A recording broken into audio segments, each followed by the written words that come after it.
What's up, everybody? Good Sunday to you. It is week 11 of the NFL slate. This is the Line Movement Pre-Kickoff Show. Do we have a name for this, Joe? Is there an official name for this, or are we just winging it every Sunday morning, buddy? It's the Pre-Kickoff Show. What do you mean? The Pre-Kickoff Show. Yeah. So there's kickoffs, then we, do it beforehand. We're going to talk a better idea. Maybe Pete has a better idea. Clearly, I don't have a better idea. I was at the post office yesterday, and the guy working there was like, "Are you the dude from the Pre-Kickoff Show?" I was like, "That's me." So lock that name in.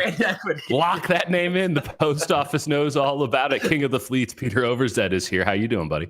I'm good that I have the Fleets, and now I'm not a heartthrob. Now I'm Mr. Fleet. So I finally got you off of that introduction. We are cooking. And Joe Holka's with us. How you doing today, Joe? I'm good, man. This is a weird slate overall, from a DFS perspective, at least. It seems like one of those ones where I'm going to need that surrender button about 15 minutes after lock just to get half my buy-ins back. But I haven't scaled anything back yet. I'm hoping to just reverse mush myself here to where it ends up being a really good week, but it is a scary one. Reverse mush is a great DFS slang. That is an all-time elite one. And Tilt Space is going to be wild tonight, just given everything that you guys were saying before we went live. I can't wait to watch. You were tilting before the slate even started. Let's get into it. Patriots, Texans. Texans are getting 2.5 points at home with a 48.5 point total. We'll start with you, Joe. How do you feel about this game? Are we buying New England's offense actually being viable moving forward? Yeah, I think overall, the way you have to think about this game is it can go two very drastically different directions. Either the Patriots are going to control this game on the ground, really slow it down with Damian Harris and Cam, and that's really all that matters because then it's not as viable on the other side. Or maybe the Patriots kind of get ahead early, and then we actually see the Texans open things up a little bit and really take advantage of these guys that can make big plays. Fuller, Cooks, these guys are both pretty underpriced still, in my opinion. Love both the quarterbacks in this game. Obviously, everyone wants to talk about Jakobi Meyers. I think he's probably the top guy to pair Cam with. I like this game for points overall. I'm leaning towards the second scenario where it ends up being kind of an undervalued situation for DFS. But where are you at on this one, Pete? I haven't heard you talk about this one a ton yet. I am full fade on this game for DFS. I built 5 or 6 lineups, do not have a single play other than maybe the defense in a few spots. And for me, this week, we've said it, it's wide open. You can attack a lot of games. And I feel like the stacks in this game are all going to be popular when we look at ownership. The logical stacks are Cam to Jakobi Meyers. Jakobi is going to be one of the highest owned guys on the slate. And then Deshaun Watson, we've talked about it in previous weeks. It's the cleanest double stack out there with Brandon Cooks and Will Fuller. That's going to be popular as well. So I just don't know where you get leverage here. I think Duke Johnson is fine, but again, there's plays that I think are better at lower ownership. So this is just, I don't hate this game. I think it could still do well. I just think there's so many better spots that don't have as much ownership.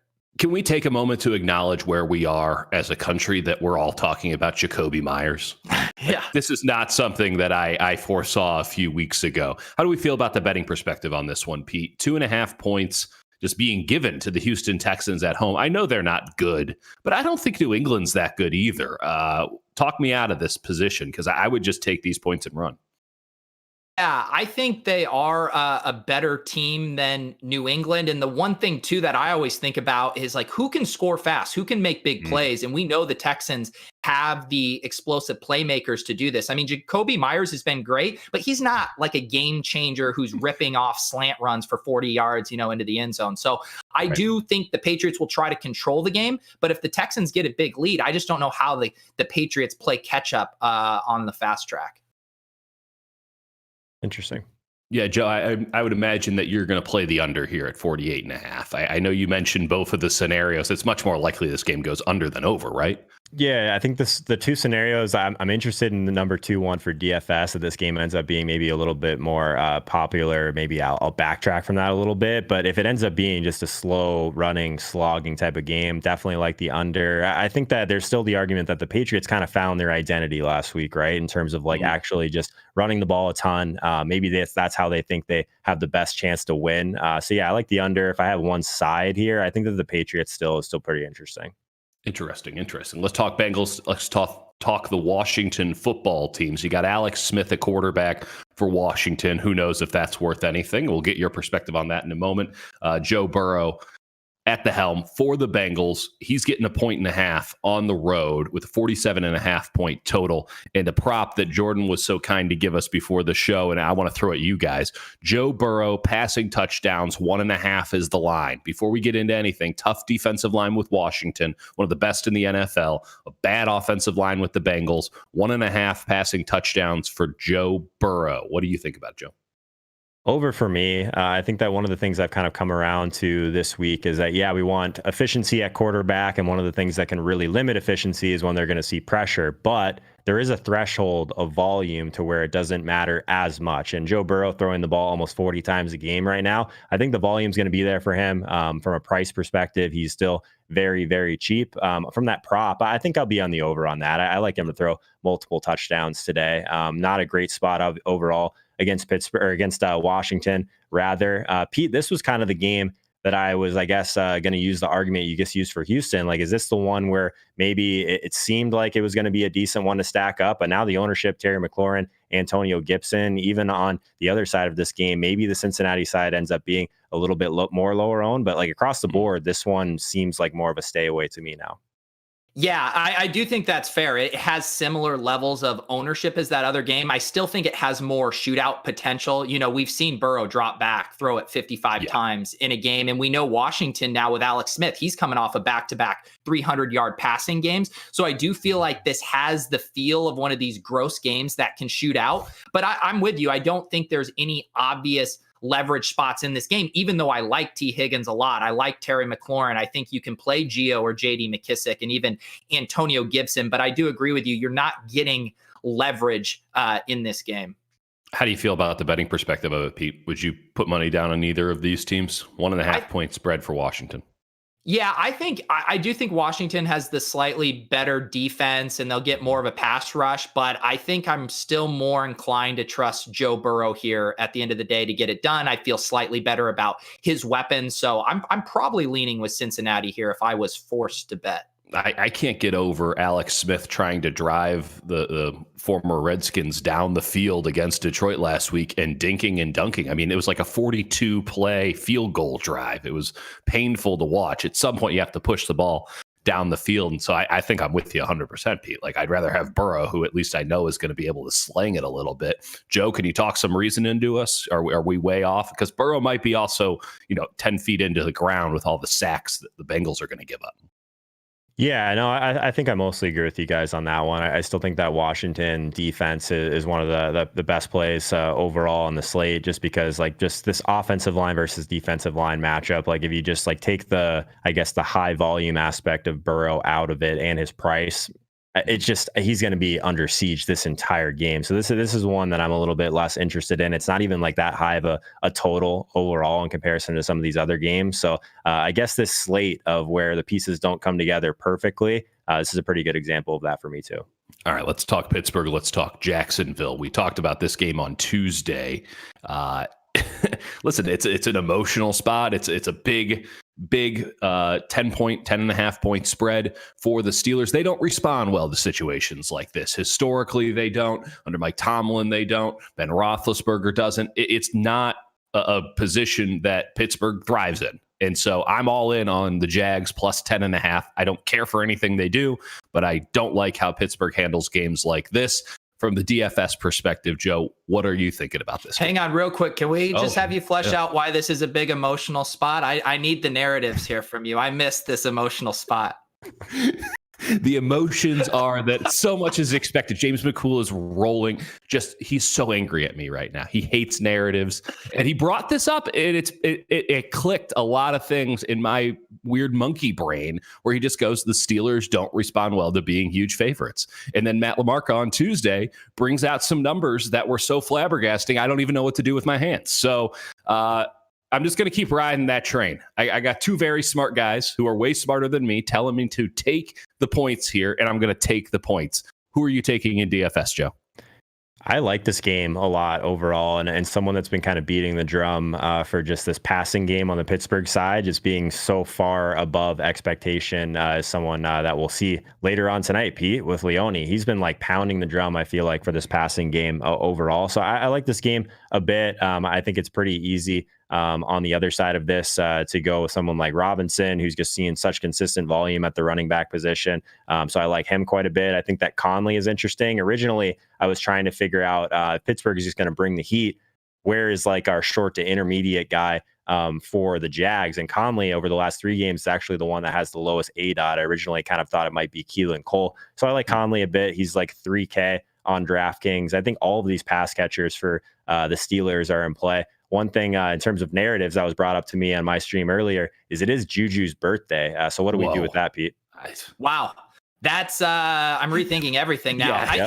I will say it is an interesting thing with these 3 Steelers wide receivers because they all project relatively similar. They all are around the same price range, and they're all going to catch the same amount of ownership. I do think Deontay Johnson is the slight cut above the other 2, although Leone was giving me pushback on that. He prefers Juju Smith-Schuster, who he even has an extra yard per target than Deontay Johnson. So that's relatively significant, but I do think you can pick your 2 favorite of these. I prefer Deontay and Chase Claypool in double stacks, but I honestly don't think you can go wrong. And then I honestly think the best bring back is DJ Chark. I mean, he's looking like he's going to come in at 1 to 2% ownership. And I do think Chris Conley's fine as a punt, but we know DJ Chark is a much better footballer here. And I think he's going to get a decent amount of targets in a negative game script at no ownership. So that'd be my preferred bring back here.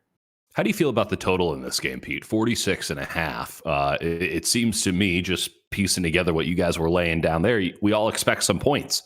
46.5 is a pretty low number. If we're expecting multiple touchdowns per team, it's a pretty low bar. Yeah, you're basically trying to nail the game script here, right? Where if the Steelers get up early and the Jags are forced to throw, I think we sail over the over there. But if the Jags are able to do what they want to do, which is melt the clock and control the game with James Robinson, then I could see the under hitting. So I don't have a strong read. That line seems pretty efficient to me. All right. Joe, you got any thoughts on it, or shall we move on? I mean, I normally am not right on these Big Ben on the road type of scenarios. So maybe this bullishness overall is just going to cause me a lot of pain. Yeah, I think the over, but maybe I'm wrong. Listen, this entire slate might cause you some pain. That's fair. You've been gearing up for pain, and watch you just make tens of thousands of dollars today. That's my official prediction. Titans and Ravens. The Ravens are 6.5 point favorites at home. Why? Anyone have an answer for that? Like, why are we still buying Baltimore as this juggernaut team? I don't get it. Let's talk about a narrative. Let's create a narrative. Maybe the Ravens just aren't that good, at least relative to what we thought they would be. And 6.5 against a Tennessee team that I get it. I'm not high on Tennessee, but there's still something there. That feels excessive. I'm all in on Tennessee covering this game. I think that their secondary is going to force Lamar to actually throw the ball. I don't think Lamar throws the ball very well. And in fact, I'd even go under on the 50.5. DFS, though, you guys need guys to score. So who are you betting on scoring today, Peter? Yeah, I kind of like this game for DFS. Mark Andrews is going to be the most popular tight end play on DraftKings. If you want to play him on FanDuel, you will get him at low ownership. But I do think the thing, man, I hate playing chalky tight ends this year. The bull case for Mark Andrews is Nick Boyle was stealing a lot of the routes and targets and now is out for the season. Once he left, he had a 9-target game. And it's been a pretty good spot. The Titans secondary and linebackers haven't been good. As far as there's some interesting injuries in here. I don't get my hand in the dirt here with the offensive line, defensive line stuff, but the Titans offensive line is out 2 starters. So I was like, oh, maybe that's not good for Derrick Henry. And then the Ravens said, hold my beer. And 2 of their defensive line guys, Calais Campbell and Brandon Williams, are out. So I don't know, maybe it just all offsets and we're back to neutral here. I do think Marquise Brown and Derrick Henry are 2 really intriguing high upside plays that aren't going to catch a lot of ownership. And if everyone's skinny stacking Lamar Jackson with Mark Andrews, playing Lamar with Marquise Brown and like a Derrick Henry bring back, I think is one of the best upside combinations you can get on the slate this week. Joe, that makes a lot of sense to me. What do you think? Yeah, I think that, like, we've talked about it probably on every show, but like if this is going to be a spot where Lamar actually goes crazy, and I like Lamar a lot, for the record. I think over the last 2 weeks, like normally I would agree with you, Dieter. Last 2 weeks, 82.6% completion rate. The week before that, 70% completion rate. So he has been a little bit better as a passer recently, and that's against the Colts and the Patriots. So I think this is a spot to buy back in on Lamar. Obviously, with Andrews being like one of the only playable tight ends on the slate where you actually don't want to throw up, that's where most people are going to go. I like what Pete was saying about Marquise Brown to kind of directly leverage that. But I like Henry on the other side of it, just because I think he's going to be able to speed up this game a lot. And it looks like he's still coming in at super low ownership. So yeah, this is one of those spots that I feel really good about this week, and that's not many out there. So are you going to take Derrick Henry, Joe? As of now, I will have some Derrick Henry, and so again, just the pain is literally just get me away from my computer. Someone unregister me. It's going to be a disaster. I want to reference one thing from the chat. So it's Mookie says, do you think the Lamar double stack is too much? And this one's interesting because intuitively to me, it's like, okay, this hasn't been hitting, blah, blah, blah. But when you advanced analytics, they pulled up the correlation data over the past few years when all of those guys have played. Yeah. And Mark Andrews and Marquise Brown actually positively correlate in a pretty big way. And when I started to think about it, it made intuitive sense. It's like when this offense is humming, Marquise Brown and Mark Andrews are who are doing the damage. So if we're trying to win a tournament and the Ravens offense is humming, I think it goes through these guys, and I don't mind doing that double stack. It's something I'm more open to than I would have been at first blush. It makes a lot of sense. At the same time, you're still betting on the Ravens offense humming. And I am just not of the mindset right now that they're going to be able to do that. I just haven't seen enough from Lamar. It's crazy that we're saying that about the reigning MVP, but here we are. I need to see more. If he can do it this week against the Titans, secondary, which I'm a big fan of at this moment with Adoree Jackson coming back, then I can, we can start shifting some narratives a little bit. But for now, this narrative sticks. This is a strong one. We're going to avoid this game. I'm fading it, and I'm fading the Ravens. I'm taking that 6.5. Falcons Saints. I can't believe we didn't lead off with this one. Yeah, rare miss by the host there, not leaving with Taysom Hill clickbait. No, but you were just trying to string him along to this segment.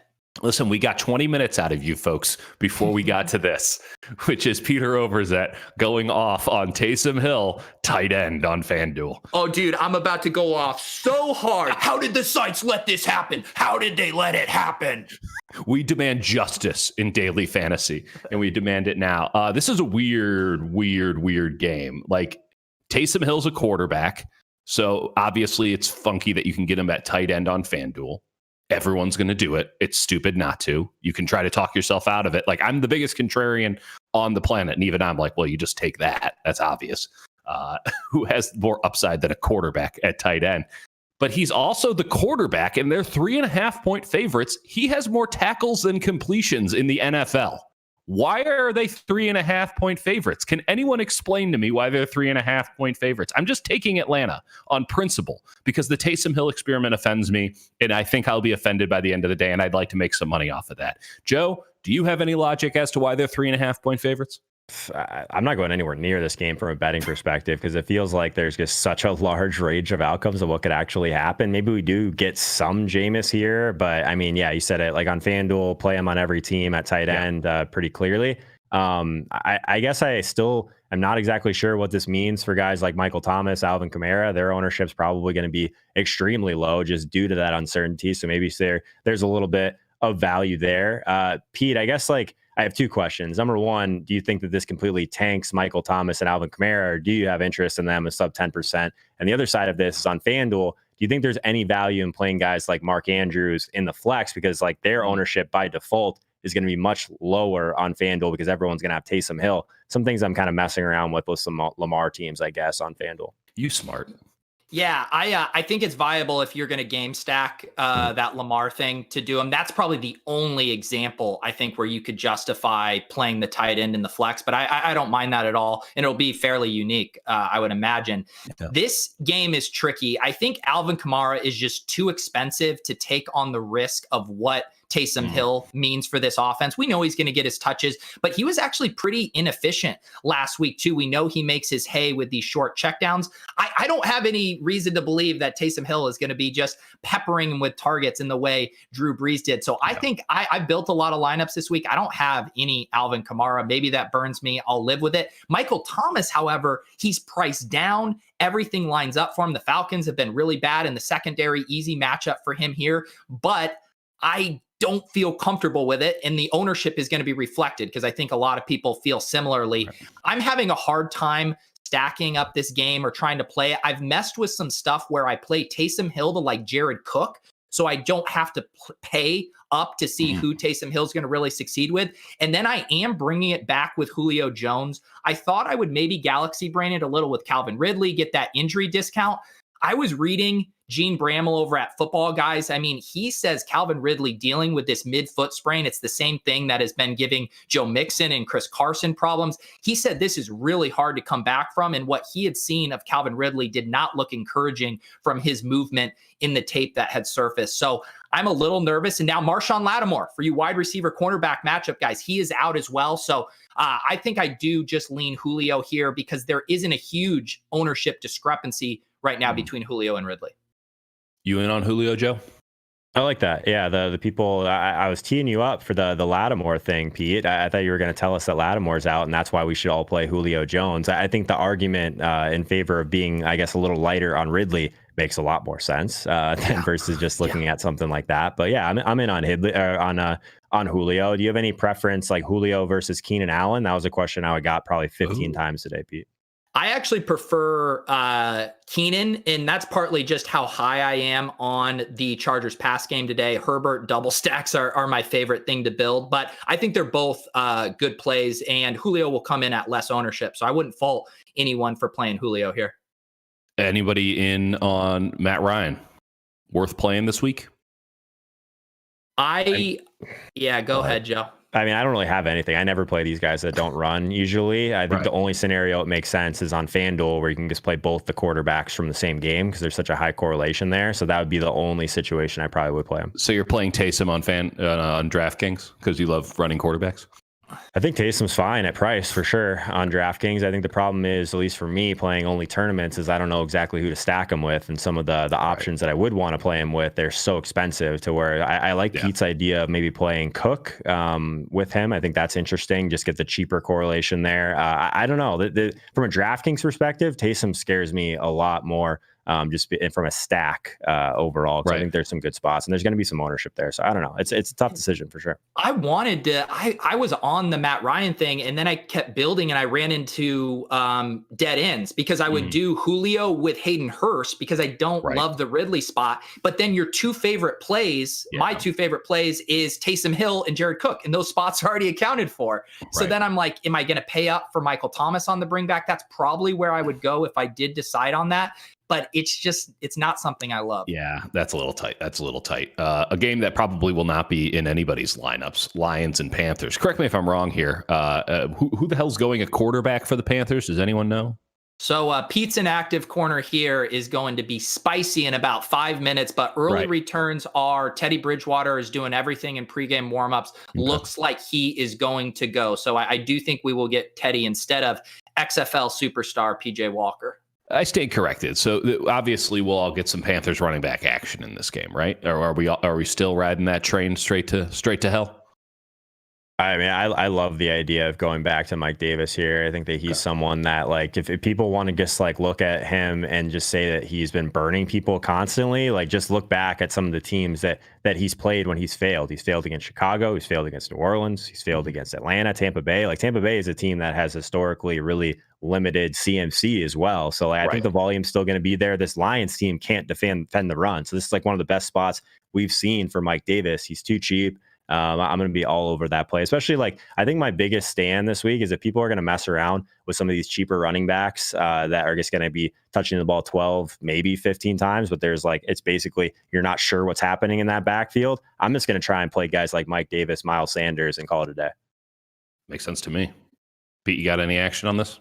Yeah, there's definitely some one-off plays I like a lot. I think TJ Hawkinson at 4,200 is one of the better tight end plays, and especially if Mark Andrews is getting probably about double the ownership. I mean, TJ Hawkinson's targets when Kenny Golladay have been really solid, and you're getting, I think, a bit of an ownership discount because he was banged up last week with the toe and didn't perform well. So I like little mini combos like Mike Davis with TJ Hawkinson, or if you want to do TJ Hawkinson even with Curtis Samuel or DJ Moore, I think those are nice plays there. And I'm with Joe. I think Mike Davis is a really nice play, but I think we're also masochists because we've just been playing Mike Davis every week. You know, we play him when he's cheap, we play him when he's expensive, when he's popular, when he's not. Yeah. So I say we just keep doing it, Joe.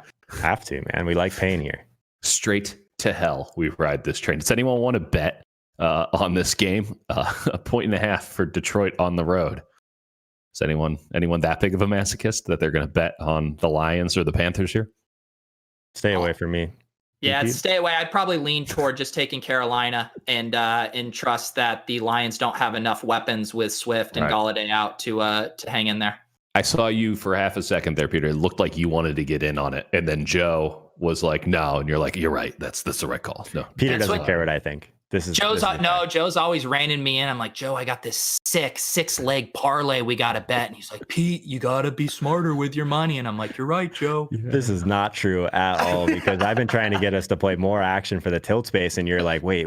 Just make sure that we're within our bankroll. Let's take out our principal. That's bullshit. You're the one that wants us to take out the principal. Don't even get me started. Joe. We can agree that we've come full circle, at least, that you used to be the net. You're coming along. I respect that a lot. But now, now I have to bring you back a little bit. So we got to find some in between there, Pete. I think we've done decent. Here's the bow on this conversation. We have 3 lineups in the $500 millionaire competition on DraftKings. We are going to win $1 million live on the tilt space this evening. And then we won't have to worry about bankrolls, Joe. Yeah. Hey, Pete, what time is the tilt space to the people? Do they need to know what's going on? It is at 6:30 p.m. Eastern, back to our normal time.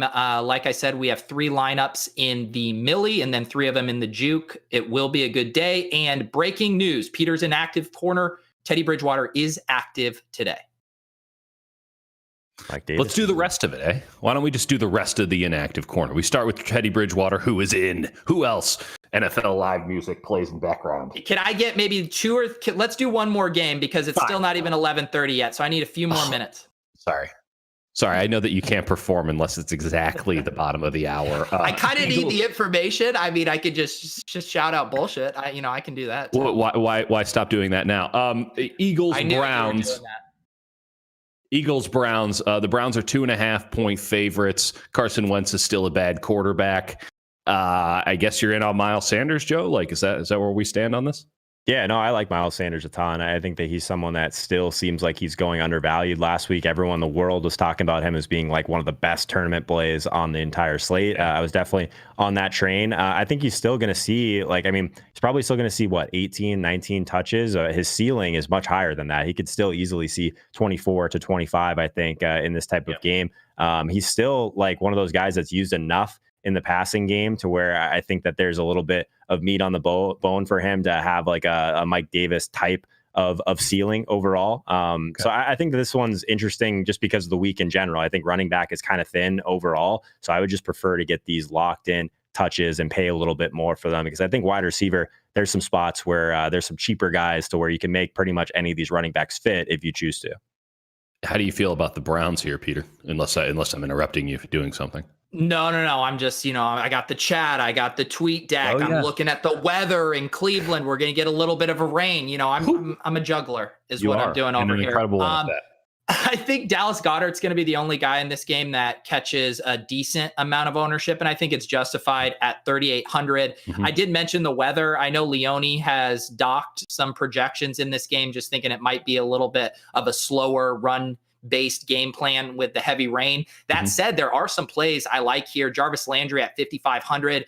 I mean, the dude gets massive target shares without Odell Beckham, and it's flying under the radar because they've had such gross weather games the past few weeks. I also think Jalen Reagor is really coming on right now as the alpha wide receiver in Philly here, and he's only 4,300. Really nice opportunity that he's been getting here. Led the team in air yards last week. So I think you can pick your spots here. And Nick Chubb, man, that guy just always finds a way to ball out at low ownership. Yep. So, man, I'm looking at him now, and I'm like, I don't have any Nick Chubb in my lineups. I think I need some Nick Chubb. I like it. It's a guy that we never play, or I don't play enough of for sure because he's not as involved in the passing game, but he's almost like a Derrick Henry light that he just breaks off these huge runs and then runs out of the 1 yard line. So if he doesn't do that, then big time ceiling.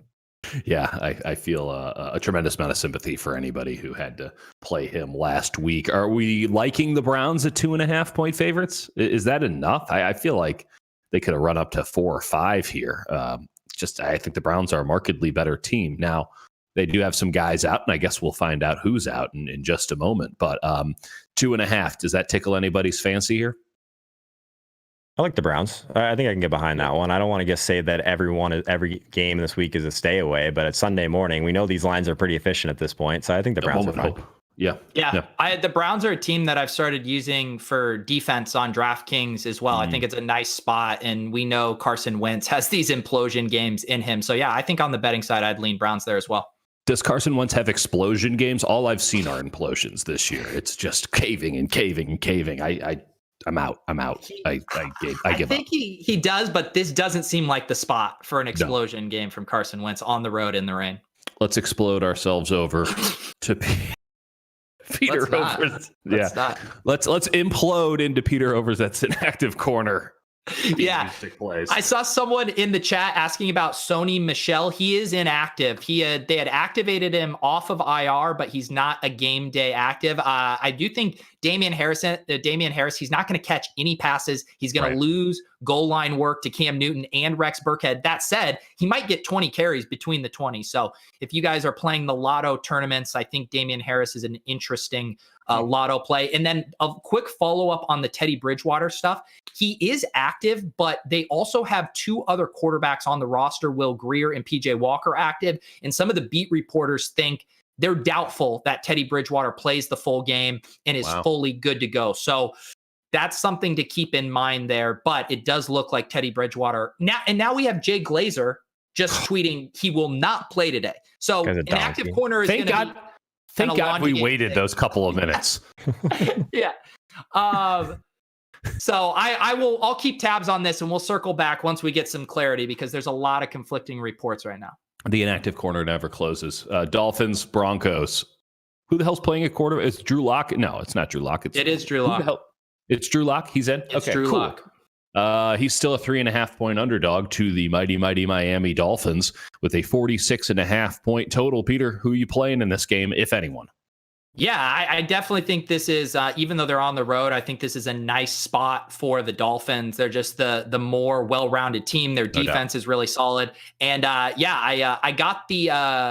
hit up my buddy Laird and I said, hey, how do you pronounce his name, your backfield mate? And he said, it's Salvon Ahmed. And I like Salvon Ahmed a decent amount here at 4,800. He rushed 21 times last week. The only rub about Miami running backs now, and Joe and I have talked about this as well, is Tua is not checking down to the running back. So there's not targets for them. You're having to survive just on rushes and goal line equity. That said, I think that's baked into his price and his ownership. And it's a good spot here versus Denver, who's been really leaky. So he's the guy I'm most interested in this game. Joe, I do think the Denver receivers have some interesting price points, though.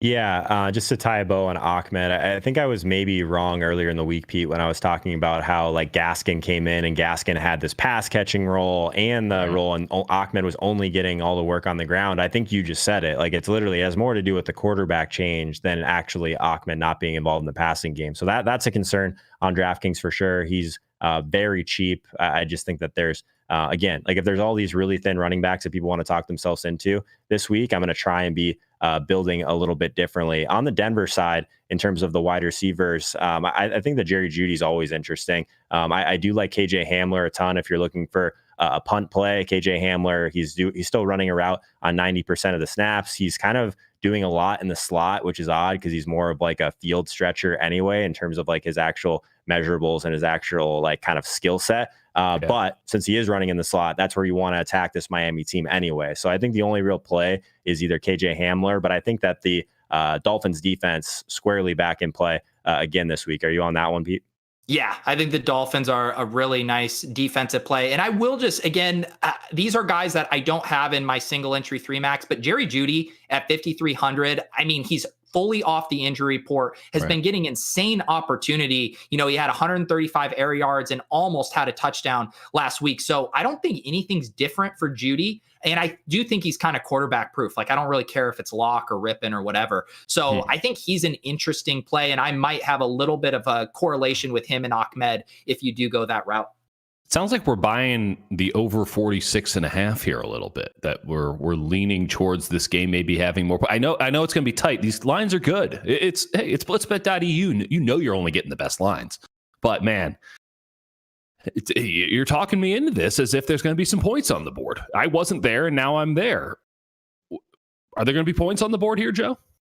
It's just such a low total anyways that I think that, on principle, maybe you have the idea of it. There's paths at least to being a little higher scoring. For DFS, I don't think I can talk myself into any game stacks or anything like that. Maybe some one-offs, though. I think that's pretty much where we're at. All right. Same with you, Pete. Yeah, no, I can see it. And we talk about who are the guys that can speed up the game. And I think with Devontae Parker, Judy, Hamler, there are guys that can rip off big plays. Noah Fant is explosive if he's fully healthy, which I think is debatable. But I could see the over getting there. Listen, and you mentioned that Tua's not checking down to running backs. That's because he's pushing the ball down the field. And we know that, Ryan Fitzpatrick was doing that for the Dolphins. He was also throwing it to the other team a lot.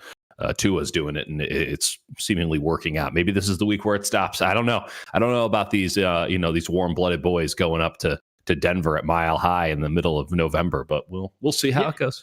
Also, real quick, just because the chat has been asking about Jakeem Grant, and I know he's a guy that's been popping just as a points per dollar play. He's up from 3,000 to 3,500. He's settling in to 4 to 5 targets a game. I think it's fine. I have other punt play options I like more. We're going to talk about Michael Gallup, some of these Jets wide receivers, but I think Grant is fine, especially if you guys love to double dip with the Dolphins D and Jakeem Grant at wide receiver, try to get another one of those punt return touchdowns. Let's talk about some of those Jets wide receivers, because that's our favorite subject. Before you move on, Teddy Bridgewater is actually deemed inactive following him being deemed active. PJ Walker is going to be starting for the Panthers today. Dynamite. There we go. Hot damn. What a ridiculous 5 minutes that was. Peter Overs, that's an active corner, is out of control right now. Jets and the Chargers. Pete, this is like your game. You've been building up to this one for the last 30-something minutes, which is impressive because, honestly, I don't really want to talk about that much. 9.5 points for the Chargers. Samson cut his hair, 46.5 point total. But hey, the floor is yours, my friend. You like to talk about Jets wide receivers and stacking Chargers.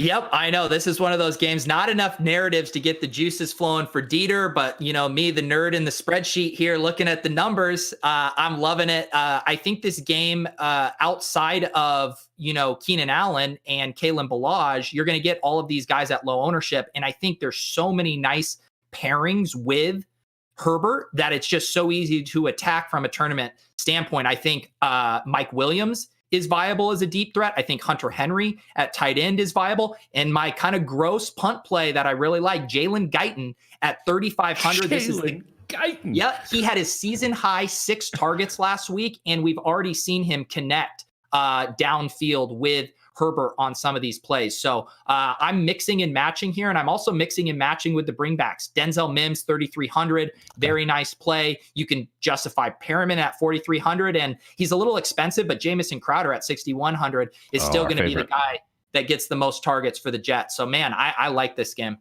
Joe, I take it that you hate it. No, I like this game a lot too. Cool. I think that Herbert still, like, that stack is really appealing to me overall. You mentioned Keenan Allen. One of the things that we know about Keenan Allen is he absolutely shreds in zone coverage. The Jets play zone coverage 4th most in the league. So on board with that. The Guyton one seems thin, but anytime I can just not play Hunter Henry and just feel the pain that comes from that, I'm in on that. If you're adding him to your stack, I think that the bringbacks super interesting. Mims is the clear favorite for me. He's 3,300. Chris Godwin is his comp, 2nd round pick, 8 targets last week, 0.67 weighted opportunity over the last 3 weeks, which is absolutely elite. There's like 3 people in the entire league that have a higher weighted opportunity over that time period. So He gets too cheap. Perriman, he's got that shoulder injury, so I'm not super interested in him. P. Ryan, if you want to go there and enjoy that sweat with me, he's one of those thin running backs that still could find a path to some more touches in this one. But Frank Gore probably going to ruin that. Interesting game overall. I think the prices are really nice. Keenan Allen is the one that you got to kind of pay up for, but it's probably worth it. Anyone want to venture a wager on 9.5 points for the Chargers? Are we buying the Chargers in general? Let's build up some narratives here, because it's very hard for me to bet on an Anthony Lynn team. He just finds ways to lose, and I know the Jets are experts at that, but this might be a cesspool of failure, this game. I don't know if I can place a bet on it, and I might even go on the under on the 46.5 just because of, cesspool of failure. I know you're in on points here, Pete. I'm sorry. I hate to break this to you, but both of these teams suck. But your narrative actually aligned, like me going in on this, I'm banking on the Jets keeping this closer, right? Because if the Chargers just dominate, it's going to be a Kalen Ballage game. Right. So I think that I honestly look at this 3 wide receiver set for the Jets, and I think it's one of like the better 3 wide receiver sets in football with Mims, Perriman, and Crowder. So I think they can put up points, and I think they keep this one close. All right, so he's going to take the over on Jets and Chargers. Where do you stand on it, Joe? I think I'm right there with them, man. As crazy as that sounds, I like this game a lot, and I think there'll be some people that are a little bit scared of it. This originally was the one that I thought would get to the ownership levels of like the Houston and Washington stacks, Pete, but I feel like people are going to talk themselves out of it, so it makes me really interested.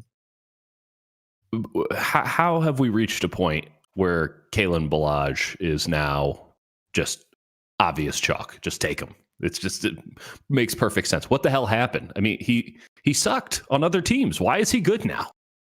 Because running back talent doesn't matter, and it's just a product of the offensive line and the offense.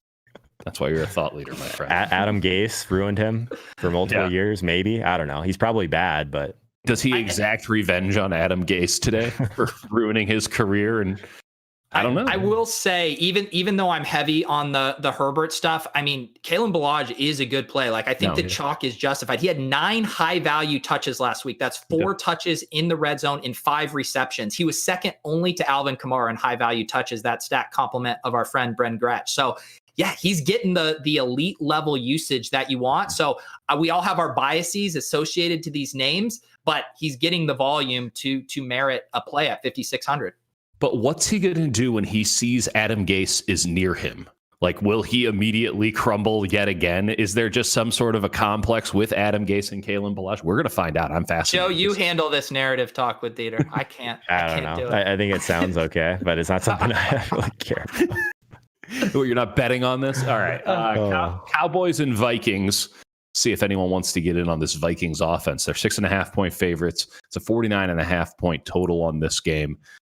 We go to our boots on the ground in Minnesota. Joe Holka, how are we feeling about the Vikes? Is everybody back on the bandwagon? Yeah, I mean, there's a lot of excited people here. Everyone wants to talk about Justin Jefferson, but I'm kind of with them in a lot of ways. Dalvin Cook, probably the best play on the slate. The best thing about Dalvin Cook is he's in the later game, so you can just put him in your flex right now, not even think about it, and for like 3 or 4 more hours until you have more information about the rest of your lineup. So that's good.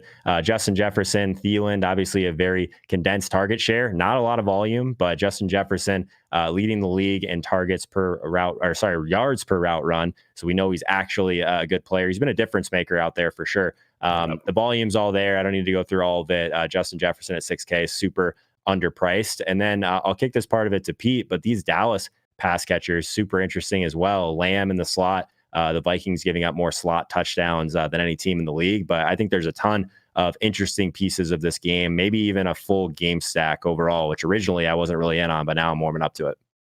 Yeah, when now just like, it's funny how we go through these games and I sort them in my spreadsheet and I get the overall ownership picture here. And when we pop to this game, I look at this and I'm like, this is ripe for ownership leverage here, because like you said, we're going to get Dalvin Cook at high ownership, and then Justin Jefferson is going to be fairly popular as well. But every other piece is going to be under 10% here. I do think one thing I looked at, and Joe mentioned this, you got to be willing to utilize the late swap stuff. Dalvin Cook is the best play on the slate. But if you are buried early, say you play a Derrick Henry and Marquise Brown, and they both brick out, you cannot play Dalvin Cook in the later slot. You aren't going to lap anyone. You're just going to be playing from behind. 1-2v2 I've looked at is Dalvin Cook with Michael Gallup. Okay. Michael Gallup's very cheap at 3,700. You could pivot that very cleanly to Ezekiel Elliott and Adam Thielen. at really low ownership. And that works out almost perfectly. So that would be a late swap I would be considering. And yeah, man, I think you can stack up Dalton. Like if you want to play Cook and you want to do a Dalton double stack with Cook and play that kind of logical game script, I think it works out. I guess what I'm tripped up on right now, Joe, is do you have a preference of like Lamb and Amari? Like, how do you rank these guys? Because I've had a hard time knowing which of those guys to include. Do you think ownership's going to be relatively close between them, or do you think enough people are talking about Lamb to where he might be higher? Right now, I'm seeing Amari actually as the higher owned guy. I think it's Lamb for me. I think it's a better matchup for Lamb. It just sucks because we see these guys and the prices. It's just like, wow, Amari Cooper, 5,400. Right. Like it seems like such a great spot. I'll say like that. I guess it hasn't been great with Andy Dalton so far in like the few games he's been in there. But they had some tough matchups over that stretch as well. So I think it's Lamb for me. But maybe that's just looking at the matchup a little bit too much, Pete, which I can definitely fall into that trap at times. Yeah. Can I? And go ahead. No, you, baby. No, you. I don't even know what I was going to say, honestly. Can I entice anybody into a plus 250 Cowboys money line play? Sure. Yeah. Clackety clack. You're going to have to put up your actual money. Make this happen. Is your Venmo open? I'll send it right over. Yeah, just shoot it over. I am blitzbet.eu. I am your bookie. It's actually just me. This is actually a good segue because Ron is in the chat saying what other lower price tight end would be a good play other than Logan Thomas. I think Dalton Schultz in this game at 3,600 is a good play. I mean, he was in the air yards by low model, which is kind of shocking, but it just speaks to him getting volume here. And he's also been one of the more consistent pieces across the quarterback, revolving door here. So I think Dalton Schultz is a pretty nice punt tight end play. And I have lots of little correlations, like I said, Dalvin Cook with either Gallup or Schultz, because those work out pricing wise pretty nicely. We talked about Amari Cooper there for just a second. Joe, it sounds to me as if you're more interested in Amari Cooper than maybe Peter is just at that price. These prices are ridiculous. You were spot on by saying, like, what the hell's going on here? Amari Cooper at 5,400. That's just not something that happens but once a season. Is this just an opportune time to roll the dice, to go full Peter Overzet and roll the dice and see what happens? I think the biggest thing here is, like, since Dak actually went down, like, no one's really emerged here, right? So Amari Cooper, CeeDee Lamb, and Michael Gallup are sitting at roughly an 18% target share. The tight ends are not even that far behind. So I feel like it's so spread out that maybe the answer here is just have some really low-owned Dalton stacks, bring it back with Cook, something like that. Because like just trying to identify which Cowboys wide receiver could be a great way to kind of go broke this week overall. It's a pretty good way to go broke in general, not even in DFS. All right. Cowboys. Sorry, I don't know what I'm talking about here. Packers and Colts. This is actually a good game. I don't trust the Colts. I've made that very clear. I also don't trust the Packers. So me in this game, no trust, no value. No strength. 2.5 point favorites. The Colts are at home, 51.5 point total. Joe, you got any plays? Well, I've fallen, I guess, prey to these reports for these running backs that are going to get the bulk of the carries this week. It's happened multiple times. Now, P. Ryan, obviously, Nyheim Hines now, they're saying he's going to get the bulk of the carries. Fantastic matchup on the ground for Green Bay. He's already been getting a decent amount of work. Had, like, I believe, 13, 14 touches last week. So, P, do you have any interest in Hines, or are we still just kind of avoiding that range overall? I don't really like this game in general.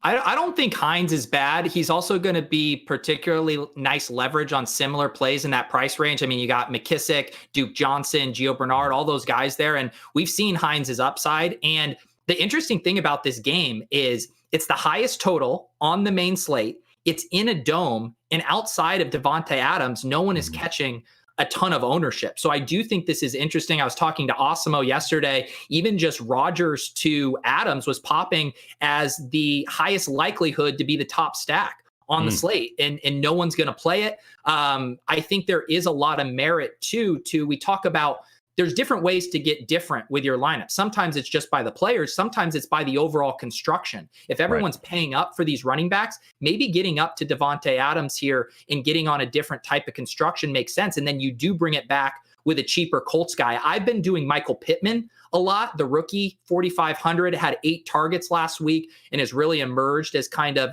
the top guy there. But I think Hines is viable as well with a bring back. With Adams, is he just too expensive? I mean, there's still volatility even for a guy. He's obviously dealing with an injury. He had been absolutely awesome for like 3-4 straight weeks. But at a certain point, is there a threshold where wide receivers are just straight up too expensive to go with? You have a thought on that, Joe? Yeah, I kind of talked about this a little bit earlier in the week, but I think that you have to think about how these projections come about. Like some of them are much more touchdown heavy than others. Like someone like Keenan Allen could get there on 14 targets, but like Devontae Adams, like he has to get the touchdowns to get there at that price point. So yeah, the ankle is a little bit of a concern for me. But yeah, you can't argue that the ceiling is probably still there, but he's not going to get there without the touchdowns for sure. So I guess that's my biggest concern overall. You don't seem too concerned about it, Pete.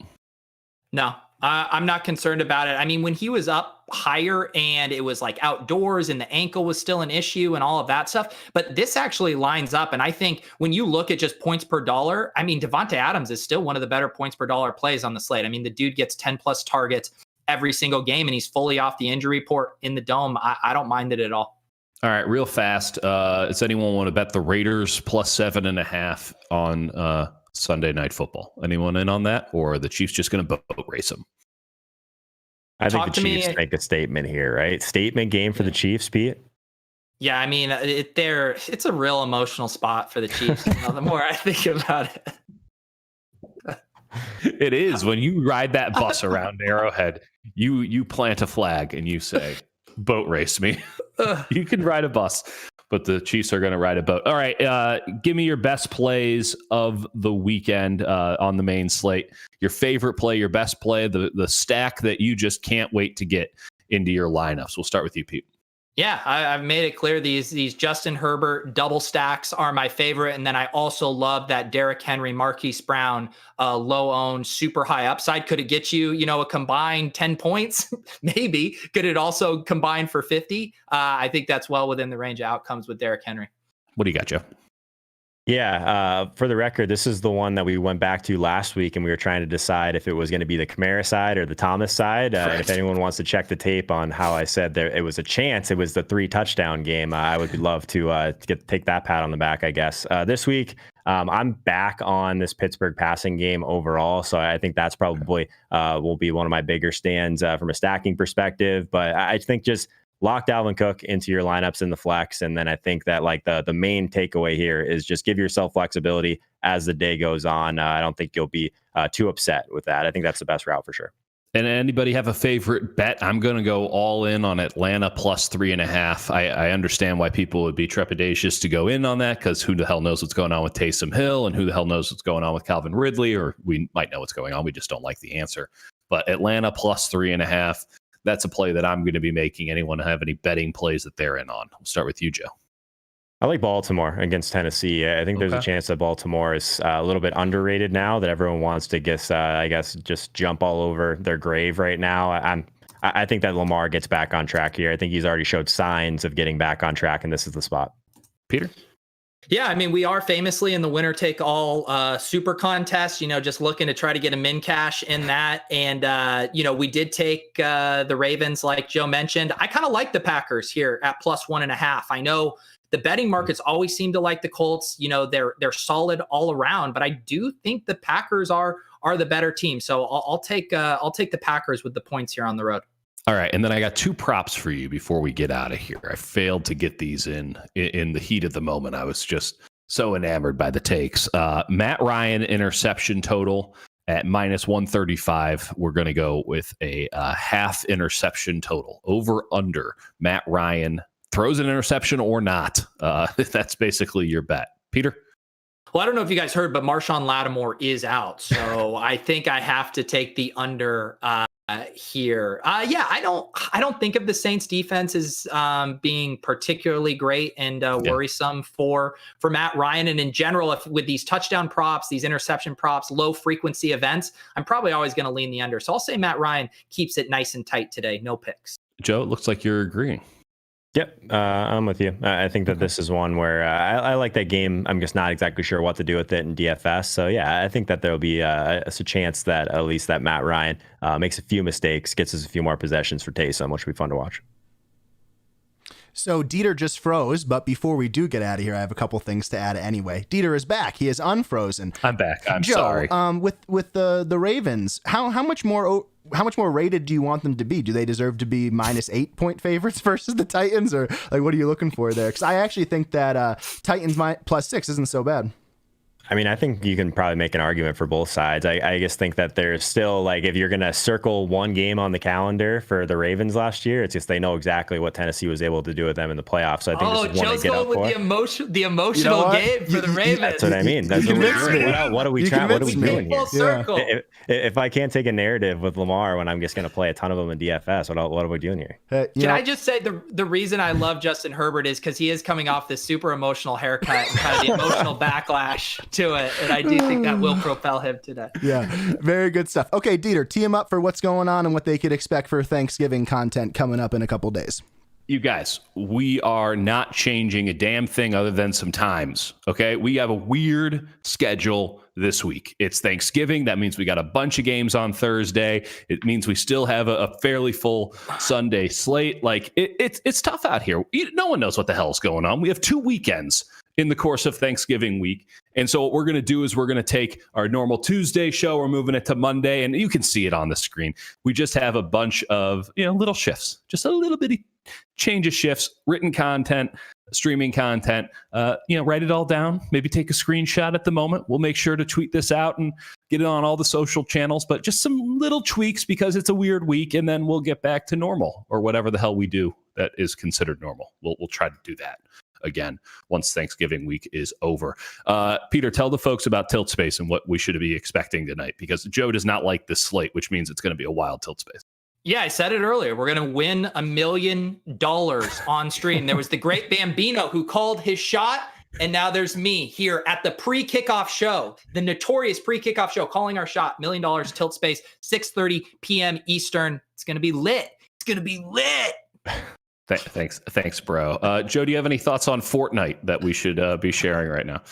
No, I don't think I'm in any position to make fun of a mistweet, because I've been there before and probably a lot worse than what happened earlier today. But we like Fortnite around here. We like esports, all that good stuff. So if you were to click on the wrong link earlier today, then I'm sure you got some good information from Jordan. Big ups. Sorry, all guys. Right. Listen, Jordan, we have to drag you because you drag us. It's going to be a weird week. It's going to be a weird slate. We're going to get through this together, I promise. And, listen, if you find some market advantages that you think you can take advantage of, use blitzbet.eu. Now, we know it's for our friends north of the border, the ones who have been getting it done since day one. But, soon we'll get around to it, I promise, in the U.S. Blitzbet.eu for all of your betting needs. It is a tremendous website. And Peter was mentioning he really liked Packers 1.5. Well, guess what?